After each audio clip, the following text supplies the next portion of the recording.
When a monster started chasing me on Mount Obsidian, I found salvation with the one everyone calls Bigfoot. He fought for me. He dragged me over the rocks.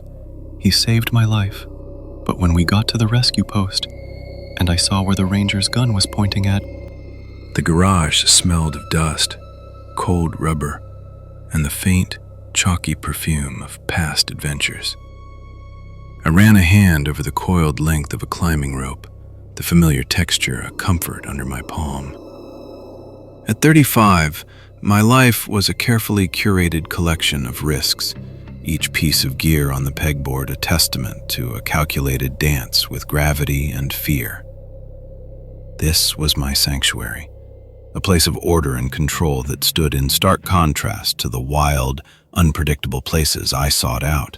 I was planning my next solo trip, a multi-day ascent of Mount Obsidian in the Cascades, a peak known more for the unsettling number of people who vanished on its slopes than for its technical difficulty.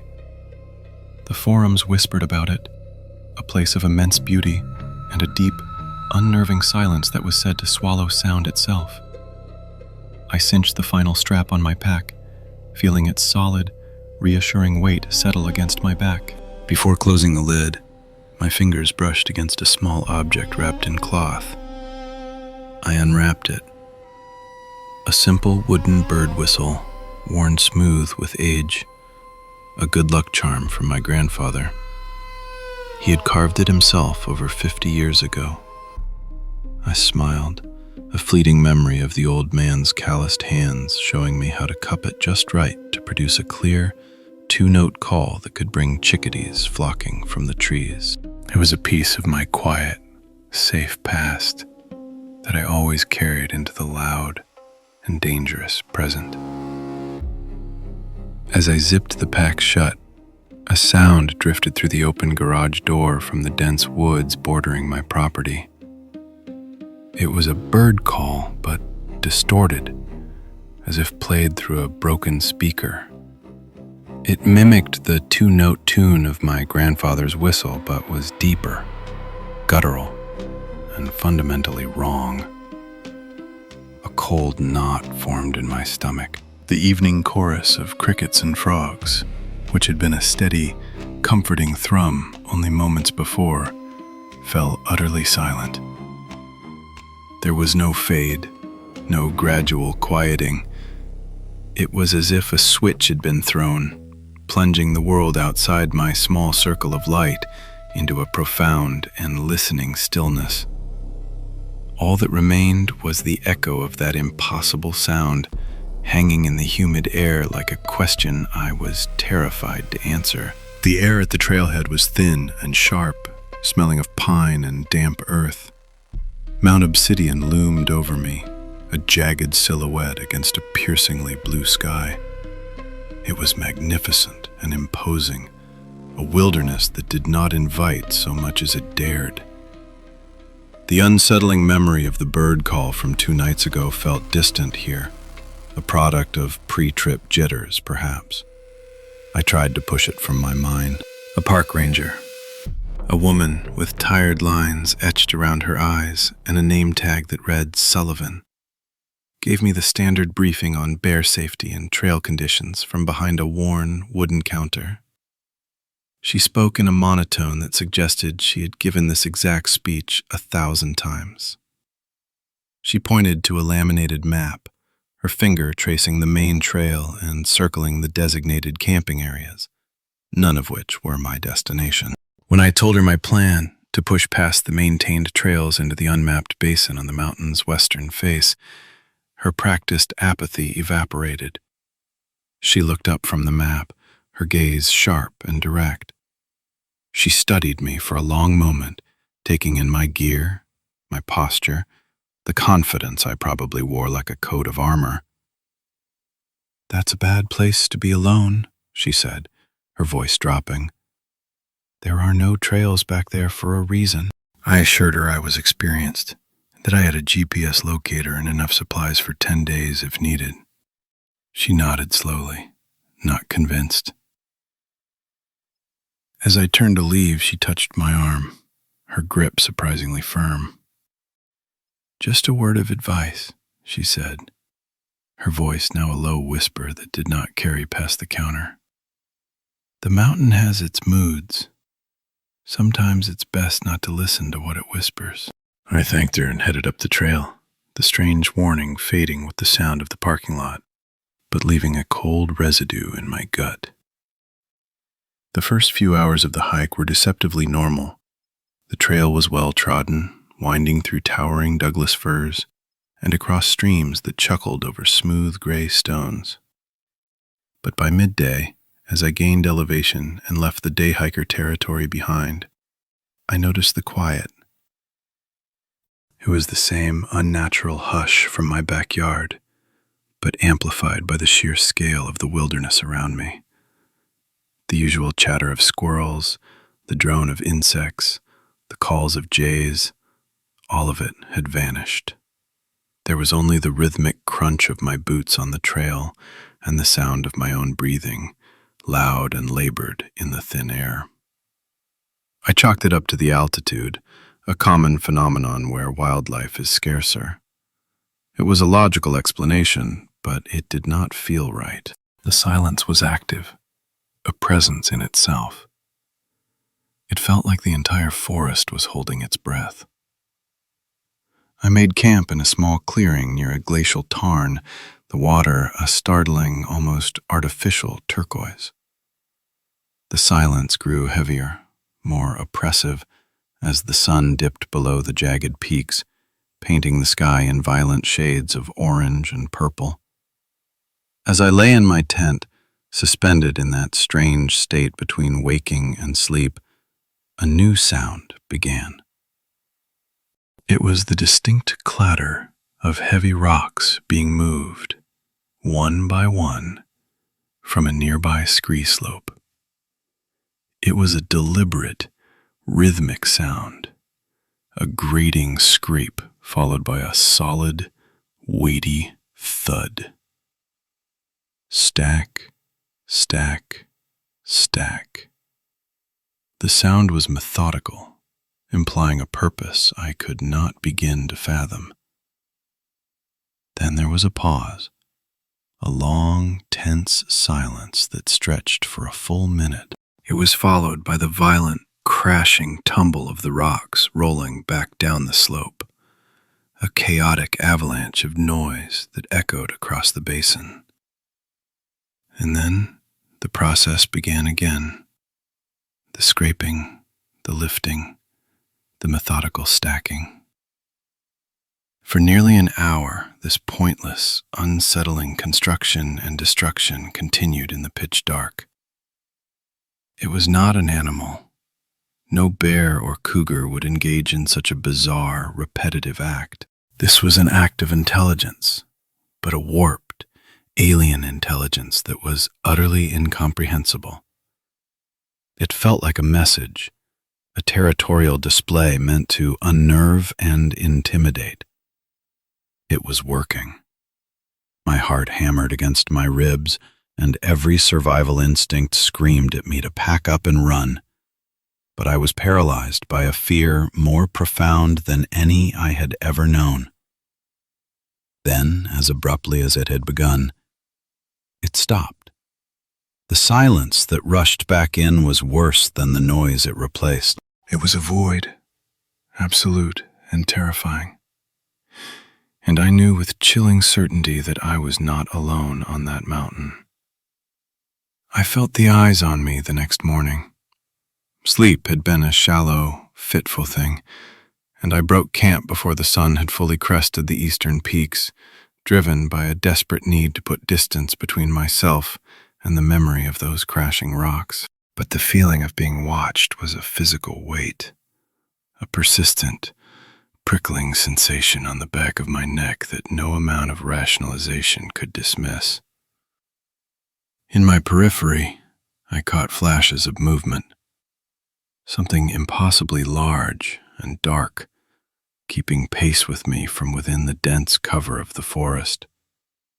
I would stop and spin around, my heart leaping into my throat, only to see nothing but the silent, indifferent trees. I told myself it was a bear, a trick of the light, the product of a sleep-deprived and paranoid mind. But the feeling of being watched only intensified, a laser focus that I could feel through layers of clothing. Then I heard it, and the last of my composure shattered. It was a second set of footsteps, heavy and bipedal, falling into perfect sync with my own. I walked. They walked. I stopped. They stopped. The mimicry was perfect, a deliberate and mocking act of psychological warfare. This was not an animal. This was something intelligent, and it was toying with me. Raw panic, cold and sharp, flooded my system, overriding every bit of training and experience I had. I broke into a run, crashing blindly through the undergrowth, abandoning the faint trail. Branches whipped at my face and arms, and roots seemed to grab at my ankles like bony fingers. I was not just running from the footsteps. I was running from the oppressive silence, from the weight of those unseen eyes. Behind me, the footsteps kept pace, never getting closer, never falling behind. I soon realized with a fresh wave of terror that I was not being chased. I was being herded. The presence behind me, whatever it was not trying to catch me. It was guiding my frantic flight, steering me deeper into the untamed heart of the mountain. A hidden root, thick as my arm, finally snagged my ankle, and I pitched forward, my momentum carrying me over the edge of an unseen drop. I tumbled head over heels down a steep, narrow ravine hidden by a thick curtain of ferns. I landed hard at the bottom, the wind knocked out of me in a pained gasp, my head cracking against a moss-covered rock. Stars exploded behind my eyes. When my vision cleared, I looked up, my body a trembling wreck of exhaustion and fear. Peering down from the edge of the ravine was a creature from myth. It stood on two legs, easily 9 feet tall, covered in dark, matted fur the color of wet soil. Its shoulders were immense, and its long, powerful arms hung nearly to its knees. But its face was not the stuff of nightmares. It was ancient, weary, the lines on its leathery skin speaking of ages I could not comprehend.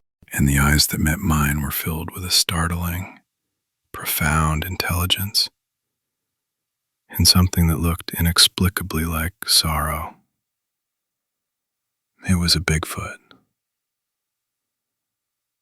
Before I could scream, before my stunned brain could even process the command to move, the creature raised a massive, dirt-caked hand to its mouth, the universal human gesture for silence. And then, from the direction I had just fled, a new sound tore through the forest, a deep, guttural roar that vibrated in my bones, a sound of pure, predatory hunger that no bear or cougar could ever produce. The creature above, my silent pursuer, pointed a long, thick finger down into the ravine where I lay broken, its message clear and urgent. Hide. The creature, my shepherd, slid down into the ravine with a surprising, silent nimbleness that defied its immense bulk. It moved not with a crash, but with the controlled grace of an animal that had spent 1,000 years navigating this treacherous terrain. Not a single loose stone was dislodged by its descent. It landed softly on the damp earth, not 10 feet from me, and immediately gestured again. A low, sweeping motion with one massive hand, urging me to press myself flatter against the ravine wall. I obeyed without thought, my mind still struggling to bridge the gap between the impossible reality before me and the lifetime of certainty that such things did not exist. The shepherd crouched beside me, and the sheer proximity of it was overwhelming. A warm, musty smell, like damp soil and wet fur, enveloped me. I could feel the heat radiating from its body, see the slow, deep rise and fall of its chest.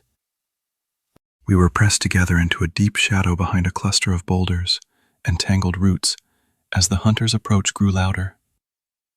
The ground began to vibrate with its footfalls, a rhythmic, earth-shaking tread that felt like the beating of a giant's heart. Then the smell hit me, a foul stench that made my stomach clench and my eyes water.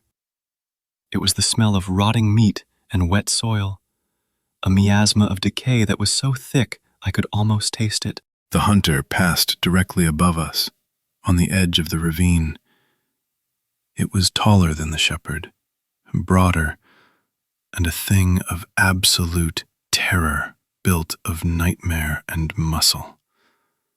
Its fur was scarred and patchy, revealing stretches of scarred and leathery skin beneath. Its mouth hung slightly open, and I caught a glimpse of yellowed and broken teeth. It moved with a brutal and single-minded purpose, its massive head swinging back and forth, making low, snuffling, and wet sounds as it sniffed the air. A low, continuous growl rumbled in its chest, a sound of pure, predatory hunger that seemed to suck the very air from my lungs. I held my breath, my heart hammering against my ribs so hard I was sure the monster above could hear it. I could feel the shepherd tense beside me, every muscle in its enormous body going rigid. This was not a rival. This was an apex predator, and we were both its potential prey. The hunter stopped directly above our hiding spot. My blood turned to ice. It sniffed the air again, a long, deep inhalation, its head tilted. It knew something was close. I squeezed my eyes shut, waiting for the end, for the crushing weight of it descending into the ravine. An eternity passed in that single moment. Then, with a final, frustrated grunt, it moved on. The heavy footsteps receded, the foul stench slowly dissipated, and the forest was quiet once more, save for the frantic drumming of my own heart. After what felt like an hour, though it was likely only 5 minutes, the shepherd relaxed its posture slightly. It looked down at me, its ancient, sorrowful eyes meeting mine. There was no menace in them, only a deep, weary caution. It gestured for me to rise, and then pointed not back towards the trail, but deeper into the mountain's hidden folds. I had no choice but to follow. It moved through the dense wilderness with an uncanny knowledge, never using a discernible path, but weaving through the landscape in a way a human never could. It led me across a rushing stream, stepping on specific, submerged stones to avoid leaving tracks in the muddy banks. It guided me through thickets of thorny brush that seemed impenetrable, pushing them aside with its long arms to create a temporary passage. I was weak, stumbling, my body screaming in protest. But the memory of the hunter was a powerful motivator. The shepherd was my only hope of survival. Finally, it led me to a tall, thin waterfall that cascaded down a sheer rock face into a clear pool below. The sound of the water was a deafening roar, a curtain of white noise. The shepherd walked directly towards it, and for a terrifying moment I thought it meant for us to climb the slick, wet rocks. But instead, it pushed aside a thick sheet of hanging moss to the right of the falls, revealing a dark, narrow opening in the cliff face. It looked back at me and gestured for me to enter. The air inside the alcove was cold and still, a stark contrast to the humid, vibrant forest outside. The roar of the waterfall was a dull, constant thunder. It took a moment for my eyes to adjust to the gloom. As they did, my stomach turned over. This was not a cave. It was a tomb. Leaning against the damp rock walls, arranged with a strange, solemn intentionality, was a collection of human belongings. A bright orange climbing helmet, fractured down the center as if squeezed in a vise. A single, expensive hiking boot, its laces still neatly tied, as if its owner had just taken it off for a moment to rest. The pair of trekking poles, one of them bent into a perfect 90-degree angle. There were backpacks, at least a dozen of them, in varying states of decay, their fabric shredded and faded. Water bottles, canteens, a small camp stove, all placed carefully on natural stone shelves. I saw a small waterproof camera, its casing crushed, the lens shattered into a spiderweb of glass. It lay beside a shredded backpack bearing the faded logo of a state university, the same logo I'd seen on a bumper sticker in the trailhead parking lot. This was not a chaotic pile of trophies hoarded by a monster. This was a memorial. A grim, silent catalog of the hunter's victims, each item a final, lonely testament to a life cut short. The shepherd moved to the back of the alcove and picked up the crushed camera. It walked back to me and, with a gentleness that was utterly incongruous with its size, placed the broken object into my trembling hand. It tapped the camera and then pointed out of the cave, back in the direction we had come from. The direction of the hunter. The message was unmistakable, delivered without a single sound. This is what it does. This is who it hunts. I finally understood. The strange bird call, the silence in the woods, the rocks being stacked and destroyed, the footsteps mimicking my own, it had all been a warning. My shepherd had not been hunting me. It had been trying to drive me away, to save me. And when I had blundered into the heart of the hunter's territory, it had been forced to intervene directly. This creature was not a monster. It was the sorrowful keeper of this mountain's darkest secret. We left the Grotto of the Lost as dusk began to bleed into the forest, painting the sky in bruised shades of purple and gray. The roar of the waterfall faded behind us, and we were once again enveloped in the mountain's profound, listening silence. The air grew colder, and a damp mist began to rise from the forest floor, clinging to the ancient trees like shrouds. The hunt began in earnest. The shepherd moved with a new urgency, its long strides forcing me into a stumbling trot to keep up. It guided me through the growing darkness in a desperate, silent dance of evasion. The lessons were frantic and unspoken. It would pause by a patch of low-growing bushes, pluck a dark berry and hold it out to me on its massive palm. I ate without question, the tart, unfamiliar juice a welcome relief to my parched throat. It led me to a small, hidden spring, bubbling up from between two mossy stones, gesturing for me to drink, its eyes constantly scanning the darkening woods around us. This was its world, and I was a helpless child being taught the most basic rules of survival in a language I could not speak, but was beginning to understand. Twice the hunter's roars echoed through the valleys, terrifyingly close. The sound was different now, laced with a raw, guttural frustration. It knew it was not alone in its territory. The first time the roar ripped through the night, the shepherd reacted with breathtaking speed. It shoved me hard into the hollowed-out trunk of a fallen cedar, a space so cramped and dark it felt like being buried alive. The smell of rot and damp wood was suffocating. Before I could even register what was happening, the shepherd crashed away in the opposite direction, a deliberate and explosive diversion of noise and movement. I heard it breaking branches, tearing through the undergrowth with a recklessness that was the complete opposite of its earlier stealth. It was drawing the hunter away from me. I huddled in the suffocating darkness, my body trembling uncontrollably. I could hear the hunter's answering bellows, closer now, and then the sickening sounds of a titanic struggle.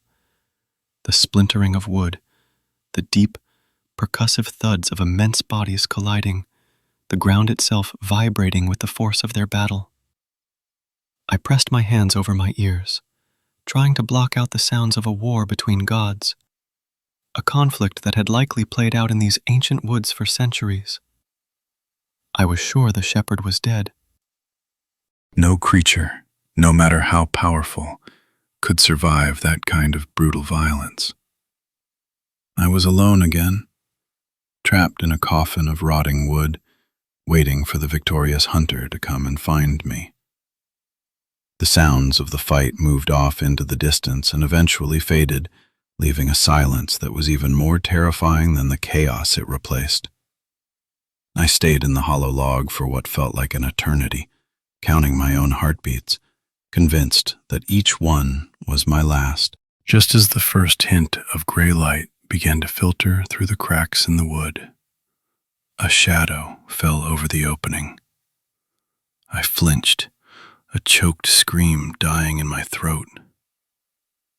It was the shepherd. It was alive. It was leaning heavily against the log, its breath coming in ragged, painful gasps. It was limping, and a deep, ragged wound wept blood from its shoulder. A dark, ugly gash that looked like a bite mark. Its fur was matted with blood and dirt, but it was alive. It had won, or at least survived. It looked down at me, its ancient eyes filled with an exhaustion so profound it seemed to pull at the very fabric of its being. It was weaker now, its movements labored and stiff. It gestured for me to come out, and then pointed with its uninjured arm towards the east, where the sky was slowly lightening.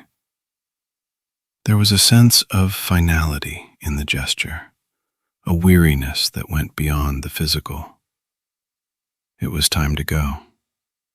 It was leading me out. This was the final act, a last desperate push to get me out of its world and back into my own.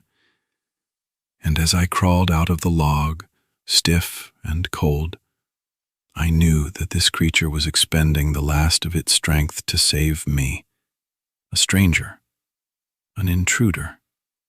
The question of why it was doing this burned in my mind, the question as vast and unanswerable as the wilderness around us. The 6-hour journey back to the trailhead was a blur of exhaustion and pain. We moved through a world that seemed muted and gray, my mind a numb fog of disbelief and adrenaline withdrawal. My feet were a raw, bloody mess inside my boots. Every muscle screamed in protest, and a deep, trembling weakness had settled into my bones. But I kept moving, putting one foot in front of the other, my eyes fixed on the massive, limping form of my protector. The shepherd moved with a grim, relentless determination, never stopping to rest. Its labored breathing was a constant, wheezing counterpoint to the crunch of our footsteps. The deep wound in its shoulder oozed a dark fluid, and it favored its uninjured side, its movements stiff and pained. Yet it pushed on, its ancient eyes constantly scanning the forest around us, a silent, wounded guardian leading me out of its world. Hours bled into one another. The sun climbed high into the sky, casting long shadows through the canopy, and then began its slow descent towards the western horizon. The character of the forest began to change, the ancient, gnarled trees giving way to younger, thinner growth. The oppressive silence began to break, and I heard the distant chatter of a squirrel, a sound so normal it was almost shocking. Finally, through a break in the trees, I saw it. A flash of light, a glint of sun on metal and glass. The gravel parking lot.